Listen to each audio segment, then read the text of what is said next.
the influencer murder case that shocked America. It was supposed to be a fun, exciting night for a 17-year-old girl who was just beginning to find her voice online. Bianca Michelle Devins was a bright, artistic teenager from Utica, New York. Born on October 2, 2001, she had recently graduated high school and was looking forward to starting college in the fall to study psychology. On Instagram, where she went by the handle @escd, she shared her makeup looks, her honest thoughts about life, her love for music, and her dreams for the future. She had built a small but loyal following, people who connected with her realness and kindness. To her family and friends, Bianca was the girl who lit up every room she entered. Her mother, Kim Devins, later described her as a loving daughter who was full of creativity and hope.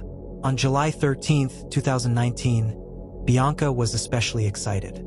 She had made plans to go to New York City to see one of her favorite singers, Nicole Dollanganger, perform live. A 21-year-old guy she had met online named Brandon Andrew Clark offered to drive her. They had been chatting for a couple of months after connecting on Instagram. Brandon seemed friendly, and they had hung out in person a few times. Bianca trusted him enough to make the 4-hour drive with him and a mutual friend named Alex. That Saturday night, the three of them attended the concert in Queens. Everything appeared normal. Bianca posted photos and seemed to be enjoying herself. But on the long drive back to Utica in the early morning hours of Sunday, July 14th, everything changed in the most horrifying way imaginable. According to investigators and court records, an argument began in the car. Police believe the trigger was jealousy. Bianca had reportedly kissed someone else at the concert, and Brandon became enraged. What no one knew at the time was that Brandon had been planning something far darker. In the weeks leading up to that night, he had researched online how to kill someone. He looked up information about the carotid artery in the neck, choking, and methods to incapacitate a person quickly. He had even hidden a large black-handled knife in the car. When they reached a quiet dead-end street near Bianca's home on Post Street in Utica, Brandon pulled over. Bianca was asleep in the back seat. Without warning, he attacked her. He slashed and stabbed her repeatedly in the neck and throat with the large knife. The assault was brutal and swift. Bianca never had a chance to defend herself or escape. She died in that car, her body nearly decapitated from the force of the attack. But what happened next is what made this case one of the most disturbing crimes America had seen in years. Brandon Clark took out his phone and began photographing Bianca's lifeless body. He then posted those graphic, horrifying images on social media: Instagram, Snapchat, and Discord. He sent the photos directly to some of Bianca's friends and even members of her family. In one post, he wrote a caption taken from a song: "Here comes hell. It's redemption, right?" The images spread rapidly. Friends who saw them at first thought they might be fake or a sick joke. But when Brandon himself called 911 and made incriminating statements, the horrifying truth became clear. Police rushed to the scene and found Brandon lying on the ground next to his black SUV. He had tried to kill himself by cutting his own throat. He was rushed to the hospital, treated, and arrested. The nation woke up to the news on Sunday, July 14, 2019. A 17-year-old girl who had simply gone to a concert with someone she thought was a friend was murdered in cold blood, and her killer had broadcast the aftermath online for the world to see. The case instantly became national headlines.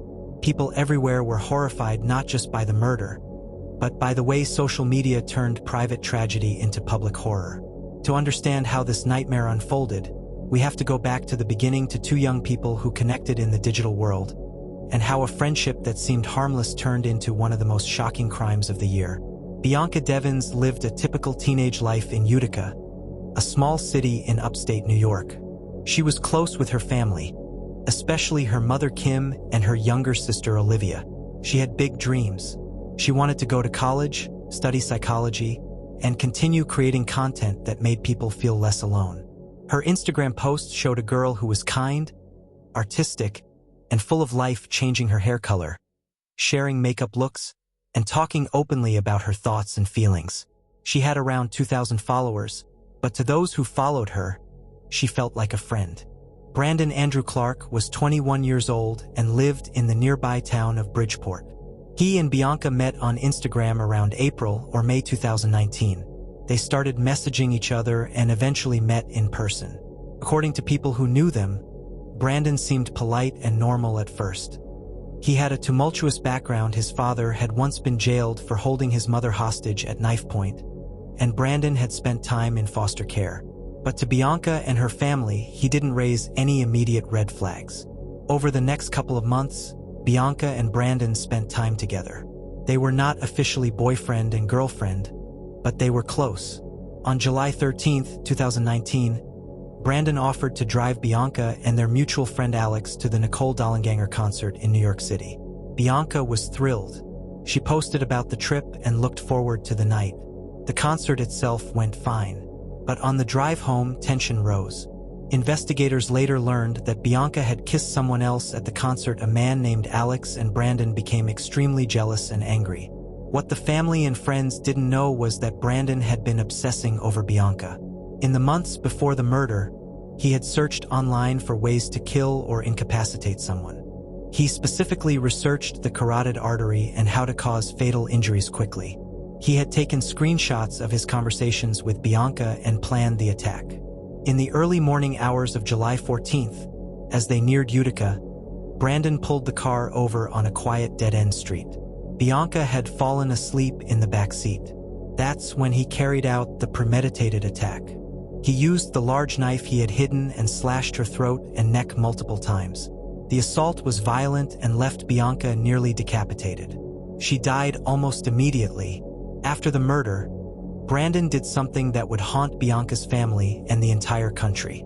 He took multiple photographs of her body in the car. He then went online and posted those graphic images. He shared them on Instagram, Snapchat, and Discord. He even sent the photos directly to some of Bianca's friends and family members. One of the captions referenced a song lyric about hell and redemption. The posts went live around 6 a.m. Friends who saw them were horrified and quickly contacted police. By 7:20 a.m., Utica police had received numerous calls from people across the country reporting the disturbing images. Brandon then called 911 himself. He made statements admitting what he had done and said he was going to harm himself. When officers arrived, they found him on the ground next to the car with a self-inflicted cut to his throat. He was taken to the hospital for treatment and then arrested. The investigation revealed the full extent of the planning. Police recovered the knife, the car, the phone, and digital evidence showing Brandon's online searches about murder methods. The case moved quickly through the courts. In February 2020, Brandon Clark pleaded guilty to second-degree murder. He later tried to withdraw that plea, but the judge denied the motion.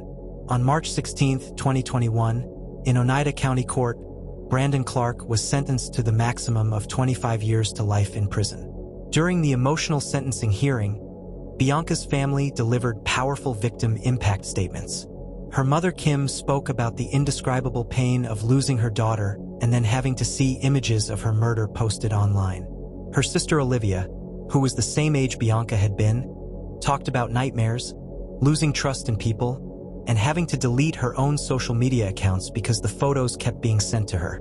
The family called the posting of the images psychological terrorism.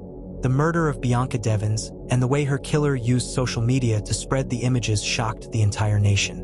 It wasn't just a murder, it was a crime that played out publicly in real time. People across America woke up to the horrifying reality that someone could commit such violence and then broadcast it online for the world to see. The case raised urgent questions about online safety, platform responsibility, and how social media could turn private pain into public horror. Bianca's family, especially her mother Kim, became outspoken advocates. They fought to have the images taken down and spoke about the lasting trauma caused when crime scene photos are shared. In 2022, New York passed Bianca's Law, which aimed to strengthen protections against the sharing of graphic images of crime victims. The case also highlighted the dangers young people, especially girls and influencers, can face when they connect with people online. Bianca had trusted Brandon enough to go on a trip with him. Her family later said they had no major red flags, but the tragedy showed how quickly online friendships can turn dangerous. Brandon Clark's motive appeared to be a mix of obsession, jealousy, and a desire for attention. He was angry about Bianca kissing someone else at the concert, but the premeditation showed it went much deeper. He had planned the attack and wanted the world to see what he had done. In court, the family's statements were heartbreaking. Olivia Devins said she had to say goodbye to her sister in a funeral home and didn't even know if Bianca heard her last words. Kim Devins spoke about the pain of losing her daughter and then having to live with the images being shared online.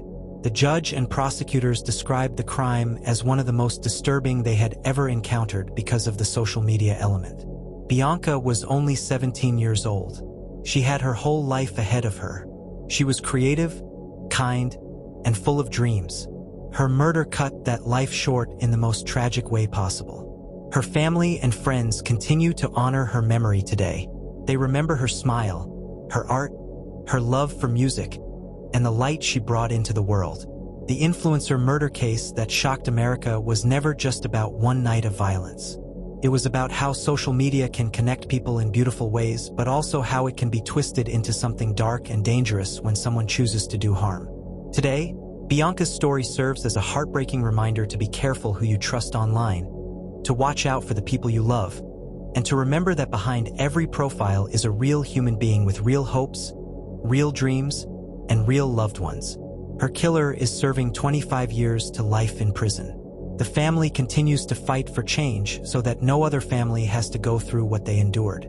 Bianca Devins may have been taken far too soon, but her story lives on as a warning, a call for better online safety, and a tribute to a young girl who simply wanted to live, create, and be heard.